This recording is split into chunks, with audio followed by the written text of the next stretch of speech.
من النهاردة وبعد الفيديو ده هتعملي أحلى وأحسن كنافة بالمهلبية أو بالقشطة. يعني لو مبتدئة أو عروسة ما تشيليش هم حاجة، وكل حاجة هتطلع معاكي مظبوطة 100%. هتعرفي معايا كل التكات اللي تطلعها معاكي مظبوطة بدون ولا غلطة. طبعا مش محتاجة أقول لكم أسعار الحاجات الجاهزة عاملة ازاي، فانت لما تعمليها في البيت أوفر وأضمن وأحسن. اتعلميها واعمليها. تابعي معايا الفيديو للآخر وإن شاء الله هيفيدك كتير. قبل ما أبدأ الفيديو، أنا أسماء طاهر. لو أول مرة تشوفوني اشتركوا في القناة وفعلوا الجرس وما تنسوش اللايك. ضروري إنكم تفعلوا الجرس علشان يوصل لكم أي فيديو جديد أنا بنزله إن شاء الله. مبدئيا كده أول حاجة بنعملها ونسيبها على جنب هي الشربات. عملته معاكم كتير وهعمله معاكم دلوقتي. وشربات الكنافة بيكون تقيل تقل عسل النحل كده، وهو ده نجاحه. نص كيلو الكنافة خد معايا كوباية ونص من السكر، عليهم كوباية إلا ربع من المية. حطيتهم على بعض كده على البارد، رفعتهم على النار، سبتهم على جنب خالص بدون أي تقليب. وهما بيبتدي السكر يدوب معايا في المية ويختفي، وبعدين بيغليله كام غلوة كده. بنزل عليهم عصير ليمونة وبسيبهم يغلوا لهم كام دقيقة كمان، وبقفل عليهم. وبعد ما بقفل بضيف باكو من الفانيليا وبسيبهم بقى على جنب تماما يبردوا مع نفسهم تماما، علشان الكنافة بتاعتي لما اعملها يكون الشربات بتاعي برد فاحطه عليها. وهو كده كده لما بيقعد بعد ما بقفل عليه بيظهر لك ان هو خفيف، اما لما بيقعد بيتقل وبيبقى تقل عسل النحل. ملحوظة: الشربات بتاعك لو خفيف هيطريلك الكنافة بتاعتك، لازم يكون تقيل تقل عسل النحل.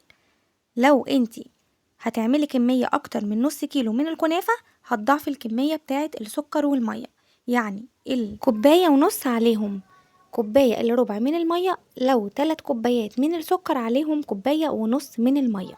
عملت معاكم المهلبية او القشطة قبل كده، وزي ما قلتلكم لازم يكون، وضروري كمان مش لازم بس، لبن البلدي بتاعنا، ويبقى من حد كده مضمون وبيبيعه حلو كده وايه، لبن انتي واثقة فيه، مش المبستر. افضل بكتير في الطعم.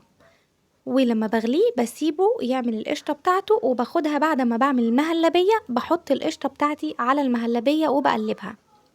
والنص كيلو من الكنافة خد معايا نص كيلو من اللبن وغليته، وبعد كده خدت القشطة بتاعته على جنب وعملت المهلبية. حطيت لهم 3 معالق كبار من النشا على نص كوباية من المية، ضفتهم على اللبن ورفعتهم على النار، قلبتهم لحد اما تقل معايا بدون سكر. بعد ما قفلت حطيت الفانيليا وشوية كمان وحطيت القشطة بتاعتي وقلبتهم على بعض، سبتهم برضو على جنب يبردوا.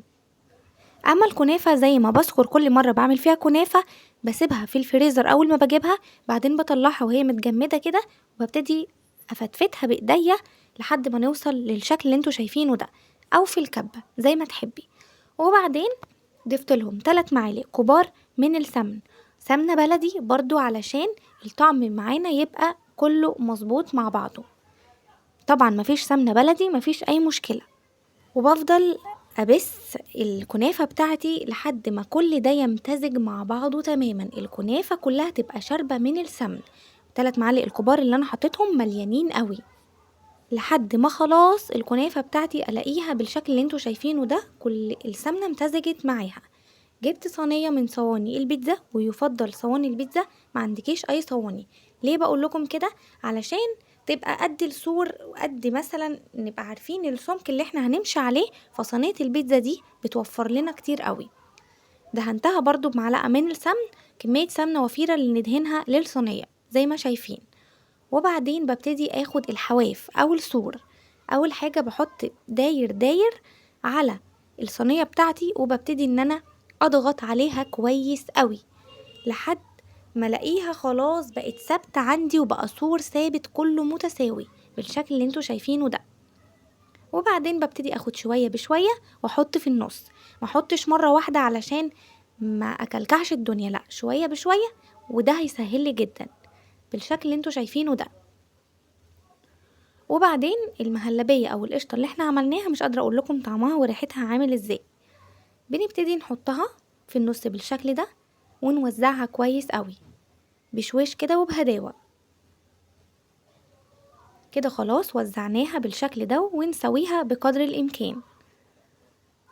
بعدين نيجي بقى لفوق خالص نحط الكمية اللي فاضلة بالشكل اللي انتوا شايفينه. ببتدي بالطروف بالشكل ده، وبعدين وانا بساوي اراعي جدا ان في حشوة في النص ممكن تخرج مني لو ضغطت عليها جامد. اضغط بشويش خالص برضو، والطروف اسويها بشويش جدا. وضروري جدا ان احنا الطروف نقفلها علشان واحنا بنقلب الصينية بتاعتنا تتقلب معانا وتكون كلها ماسكة في بعض وقطعة واحدة وشكلها لذيذ في النهاية بالشكل اللي انتوا شايفينه ده. حطيتها في الفرن فين؟ من تحت خالص على الصاجة، فتحت عليها درجة حرارة متوسطة وسبتها لحد ما لقيت الطروف ابتدت معايا ان هي لونها خد اللون اللي انا عايزاه. فتحت عليها الشواية وقربت الشبكة من الشواية شوية، مش قوي بس شوية. واول ما خدت اللون معايا من كده خلاص ضمنت ان هي خدت اللون من تحت ومن فوق، طلعتها وبقلبها بالشكل اللي انتوا شايفينه ده وهي سخنة تماما. اتقلبت معايا بشكل لذيذ وشكل حلو ومنتهى الطعامة واللذاذة. الشربات عندي اللي عملناه مع بعض كنت محضراه على جنب، وهي سخنة بسقيها على طول اول ما اطلعها من الفرن بالشكل اللي انتوا شايفينه ده. بسقيها كلها. ممكن كمان اول ما نطلعها قبل ما نقلبها على الطبق نسقي كمان الطبقة اللي فوق بالشربات ونقلبها، وبعدين نسقي الطبقة دي برضو هتبقى كويسة جدا مفيش منها اي مشكلة. وده كان شكلها حلوة جدا وطعمها حلو جدا. يعني حاجة بسيطة وسهلة لو مبتدئة وما بتعمليش خالص اي حلويات، لو دخلتي عملتيها هتنجح معاكي من اول مرة. هتفرحي كل اللي حواليكي وهتفرحي كمان نفسك، وهتعملي حاجة بايديكي وان شاء الله هتطلع حلوة. وطبعا ممكن جدا لو عايزة مع المهلبية اللي انت حطيتيها دي تحطي مثلا مكسرات، مفيش مشكلة. عايزة تحطي لو في مانجا ممكن، مفيش برضو مشكلة. ممكن كمان فراولة، مفيش مشكلة. اللي انت عايزة تحطيه مع المهلبية او القشطة بتاعتك ده حسب اختيارك وحسب ذوقك. عايزاها كده برضو تحفة منتهى الجمال. وبكده نكون وصلنا لنهاية الفيديو. اتمنى اكون قدرت افيدكم، وباي باي.